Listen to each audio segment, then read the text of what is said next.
Fight him! Fight him! Good girl! Bring him up to the boat! Oh, it feels like a whale, doesn't it? Wait, come over here. Good girl. Good fish. All right, hi, welcome to Gone Fishing. I'm TJ Schwanke. We're just out here on Pine Lake, and I got a buddy of mine, Chrissy Ray Warner, with me today. We just got here. Look who got the first fish. It wasn't me. You're kind of showing me up, Chrissy Ray. Okay, bring that rod tip down. Yeah, no. Okay, keep the pressure on, though. Bring it down. Okay, lift it up. Whoa, that's a nice walleye, Chrissy Ray. Whoa! Good job! Look at that! But Chrissy Ray told us she hadn't caught any fish in her life. Whoa! Things are getting a little crazy. You want to reel this one in, Chrissy Ray? Okay. We got another one on. Get him! All right, that looks like a big fish too. Like I said, we're here in Alberta. We're at Pine Lake. It's just south of Red Deer. We're fishing split bobbers today, and we just let that walleye go and see what Chrissy Ray's got on this side. Whoa, it's a big northern pike. Whoa! Hang on! Good job. I think this fish is. Can I pull you in? Think so? All right. Bring him up. Good girl. Man, I'll tell you what. You're not making me look. Whoa! Oh, nuts. Nuts! He broke the line. That was my fault. Nuts. Nuts, eh? That was a big fish, wasn't it? Mm-hmm. He's gone. He broke. Those northern pike, they'll do that. They got really sharp teeth. What do you think? I let that walleye go. Is that okay? Yeah. Yeah? Good to put some of them fish back, isn't it? Mm-hmm. All right. Catch them again. You can catch them again. That's exactly right. Alrighty, well, I'm going to get rigged up here again. Chrissy Ray's going to cast out. We're going to get some more fish. Okay, get that big one. Whatever. Yeah. Which one do you want? This Oh, you want the biggest one, don't you? one. Okay, you know where you hook these leeches? Yeah. Where? Dig that in. Right through the sucker? Uh-huh. Okay. That's actually their tail. Did you know that? Mm-hmm. Kind of looks like the head, doesn't it? Mm-hmm. It's not. That's their tail. This little pointy ends of their head, and that's why they try and swim away from the hook all the time. Okay, can we cast this back out? Yeah. Holy man. I can't believe it. It's a big one. Boy, that was a big fish. I thought you were going to go in the lake. Mm. You think you were going to fall in? Yeah. Yeah, me too. Okay. Cast it back out. Now we're fishing about 10 feet of water here. And we're fishing slip bobbers. And you have to take your kids out. I mean, this is an unbelievable way to catch fish. It's so simple, and well, as you can see, it's pretty effective. So, okay, hey, that was good. You spotted that bobber long before I did. I must be getting old. My eyes aren't too good anymore. All right. What is that? What kind of fish that is? Pike. No, that's not a Walleye. pike. It's a walleye. That's a nice one. There we go. Try not to lose this one on you. Wow, that's a pretty nice fish, eh? Here, you want to hold this one? Sure. Okay, you show it. Up there. Right. Okay, hold them under the belly. Okay. Put your hand right under there. Okay. Okay, and grab him by the tail. He's really sharp up here. Okay, you show him up there. That's a walleye. Mm-hmm. Is that your biggest walleye? Yeah. That's bigger than the last one you caught, isn't it? Mm-hmm. That's a nice fish. What should we do with him? Keep them. Nah, maybe we should let him go. Do you think he's pretty small? Mm. He's not going to feed many people. I know, I've seen you eat before. Maybe we'll wait till we get a bigger one. Okay. Good girl. You let him go, okay? Okay. Let him in real gentle. He was moving out of my hand. Way to go. Well, think we should get another one? Okay, we keep watching that bobber. Mr. Ray and I were supposed to come out here yesterday, but what happened? It got cloudy. It got cloudy, it got a lot of rain and wind, and it was cold. It was awful, wasn't it? Mm-hmm. There's snow all over the mountains, so we're fishing out, you know, a classic cold front pattern. is what Oh, we're nice fishing. walleye. Yeah. So we've really slowed down our presentation, and I think that's why the slip bobbers are working so well. There isn't anything more natural than a slip bobber. Ooh. That's a nice walleye, huh? So I'm fishing a little differently than Chrissy Ray is. She just has a plain hook on, which is the most natural presentation. But I've got a small pink jig here, and we're both using leeches, and that seems to be the best pattern now. Whoa. Can keep him? No, I'll let him go. So these post cold front or cold front fish, you got to slow down your presentation and get as natural as possible. So there isn't anything more natural than the slip bobber. Get him back in the water. So the one thing that is a little different, the fish are still going shallow, and the cold front wasn't that bad. And the thing to watch is the barometric pressure. If it drops drastically, usually these shallow fish will shut off, and everyone seems to think the fish go deep, and I don't really know if that happens, if it's just the shallow fish shut off and the deep fish aren't as affected. But if you get that really drastic drop in barometric pressure, you may have to fish deeper. The cloud cover's kind of been on and off today. Not a big one. Not a very big one. No, he's not very big, is he? You didn't have to tell everybody that. I could have made up a story about how big he was. Want to help?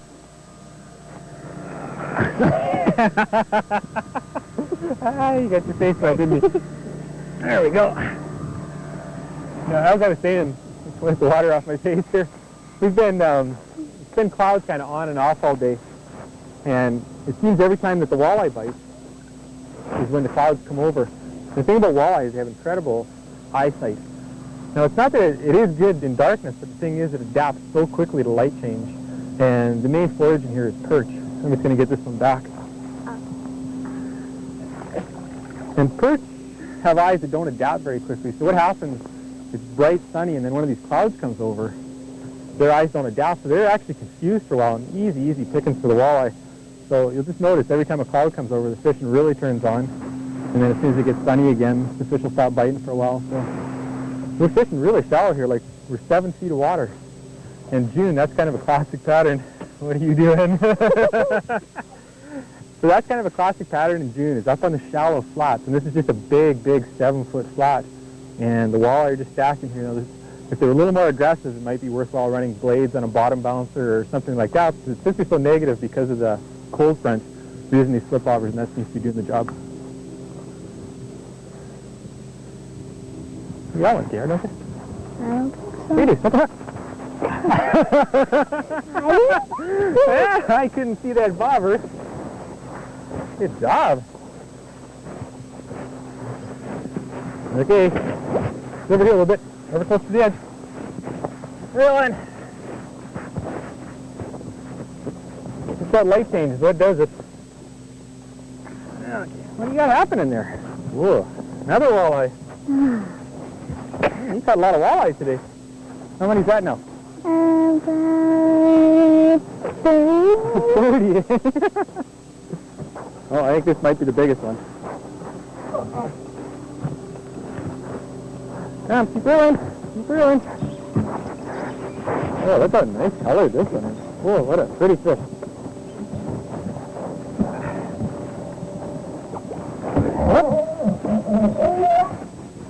Okay, just hold her there.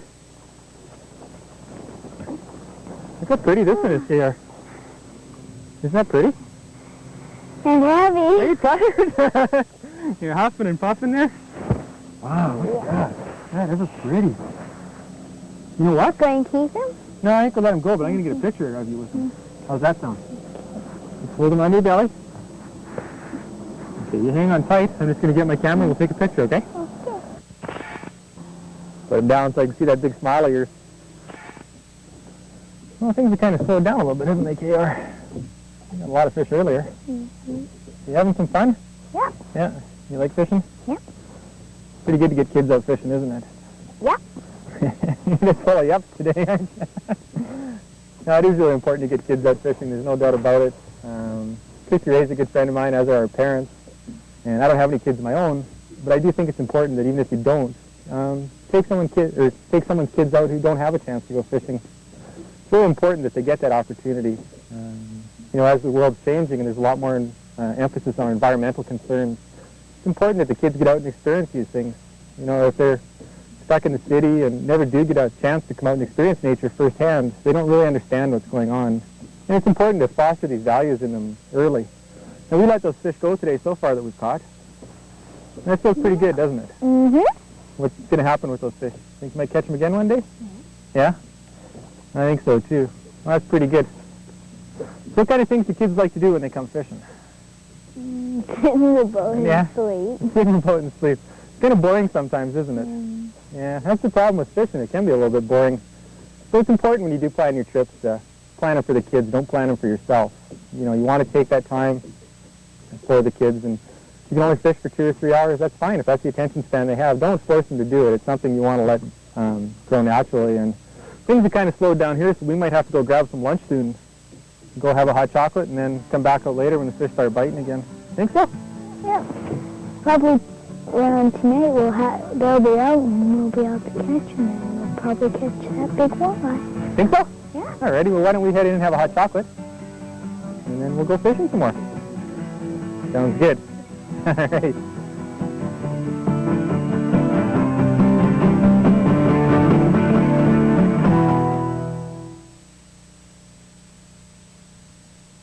Well, I set my rod down for a minute and you grabbed it.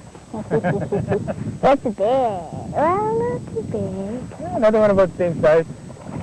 Yeah. You like fishing at Pine Lake? Yeah. It's the same one. No. A little skinnier. Yeah, he's pretty small. You never ate the leech. Is Pine Lake one of the better spots you've ever fished? Yeah. The best? Yeah. Good. You know, Pine Lake's just south of Red Deer. We talked about. Whoa! Let him go. You caught him. You let him go. It's just east off Highway 2. And you may see it on the map. Is also Ghost Pine Lake, but it is actually called Pine Lake now. And it's probably one of the most prolific perch fisheries we have in the province, even though we haven't caught any today. I'm going to get him back in the water. Okay. There you go. They do actually take a lot of perch out of here for stocking other lakes.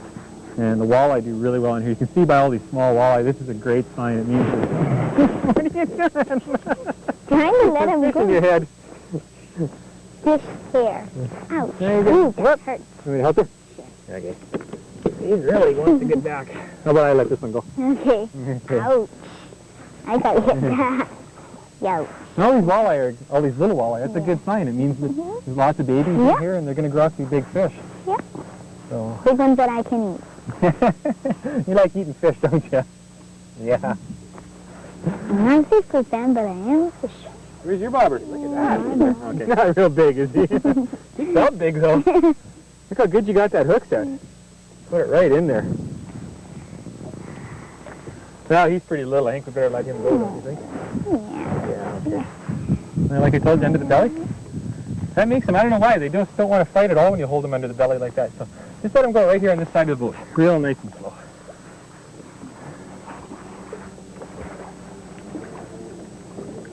Good job. Hey, you're a pretty good fisher person. Aren't you? Yeah. How many's that now? Let's see, about 20 maybe. 20? Holy man. How many have I caught? Maybe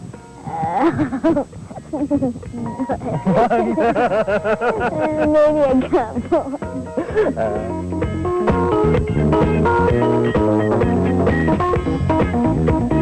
Today on Pro Tips, I want to talk to you a little bit about live bait and frozen bait. And I've got John Dickinson here with me. He's the owner of Pacific Northwest Bait in Calgary. And he's the guy who keeps me supplied with all my baits. And he's going to inform you a little bit about how to keep your bait and store it properly. And I'm going to show you some tips on hooking it properly. So how long have you been in the bait business, John? 5 years now, TJ. And it's a good business for you? Yeah, it's great. It's really enjoyable, and we deal with a lot of good people. Good deal. Alrighty, so we've got 5 baits here. So what we're going to start with is leeches. That's probably one of the most common baits. And the way you hook a leech properly is you want to hook it right through the sucker is probably the most common way. You just take and hook it once through that sucker. Now most people think that's the head of a leech, but it's actually the tail. Now it's the small pointed end here that's the head. So what happens when you hook it through the sucker is that head's always trying to swim away. So even if you're not giving that jig a lot of action, that bait swimming gives a lot of its own action. So if you're fishing things like slip bobbers or also fishing statically, it's an excellent bait because it'll swim naturally. Now if you're doing a lot of casting, sometimes it's not that durable, and you may just want to hook it twice through the back like that. And that'll give you a little more durability casting. Now unfortunately you also lose some of your action. And leeches are probably one of the hardest baits for people to keep alive, and I know I talk to people, they have real trouble keeping them for a period of time. Is there any, or tricks you can give them for keeping them for a while? Actually, no, leeches are fairly easy to look after. Keep them in cold, clear water, non-chlorinated. You can buy from a pet shop dechlorinator. Just keep the water non-chlorinated, and they're very easy. They can keep for weeks in cold, clear water. Now, do you have to feed them at all? No, not at all. You can keep them, like I say, for weeks, unfed. As long as you keep the water clean, there's no problems at all. All right, that's great. All right, now probably the second most common bait that people use is, I know I call them dew worms. They're also called night crawlers. And there's 3 ways I hook these. And probably the most common way that most people do it is just once, straight through the nose. Like that. And that gives you a lot of action. And if you need that whole length of the worm, sometimes on certain days that the worm has to be full length for the fish to be interested.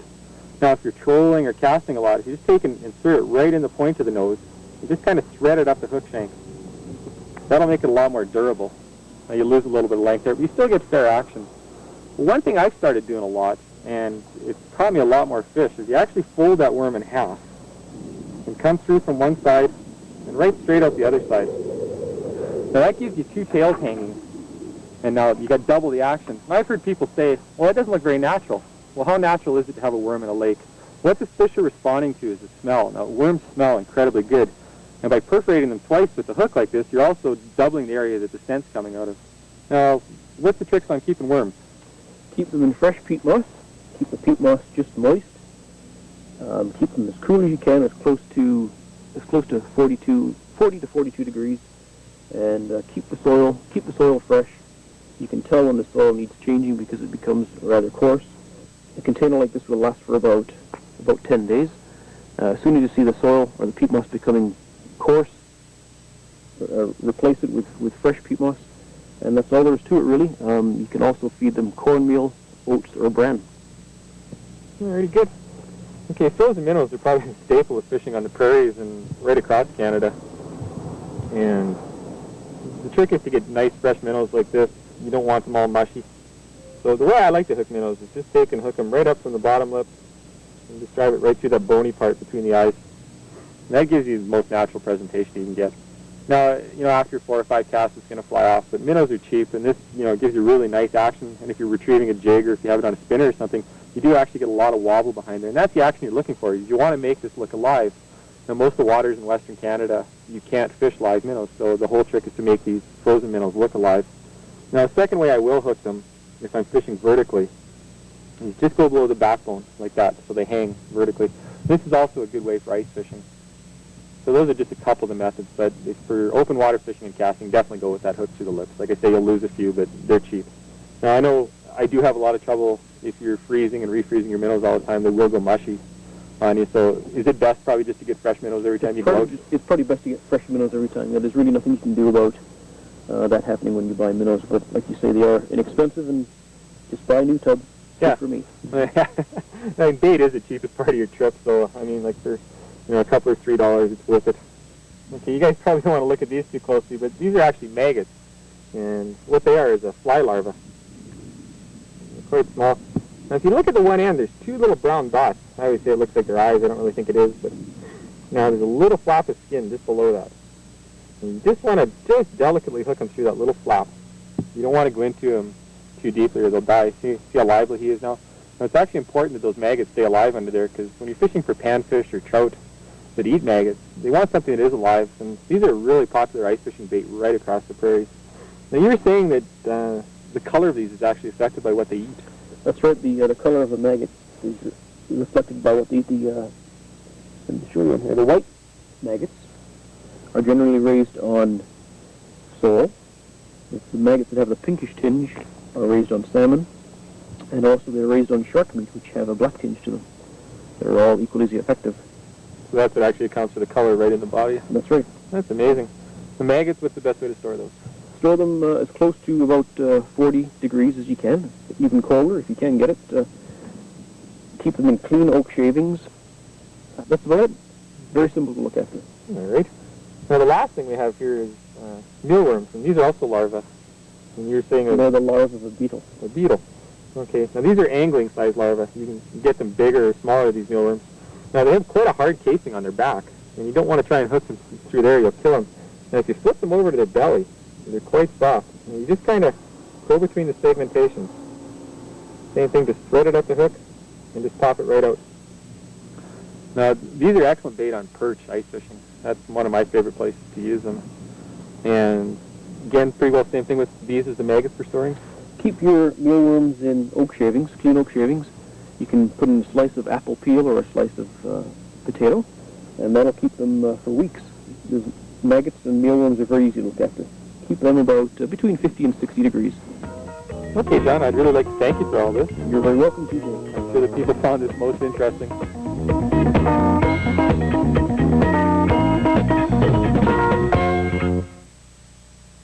I'm not catching any big fish today, but it's just a lot of fun, and I think a lot of that emphasis is gone from fishing. I know I fish competitively a lot, and it seems you're always fishing for big fish, and I don't know, this is as much fun as anything I've done. We're just sharing a day with a good friend. Get over here. Where are you backing up for, chasing that fish?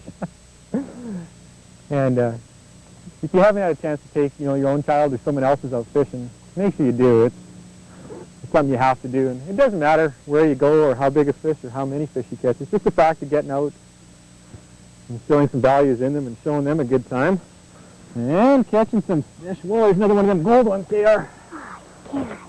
Wow. Isn't big enough. No, I don't think so.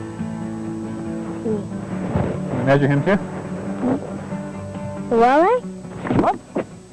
Sorry about that. Here, I'll measure him. Whoa, just about 14 3/4 inches. He has to go back. So make sure you do get some kids out fishing. Well, Christy, we sure had a lot of fun here at Pine Lake today, didn't we? I'd sure like to thank you for coming. We had a lot of fun. Well, this is the future of the fishery right here, and this is the future of the sport. Make sure you're treated both right. Let's let that one go, Pierre.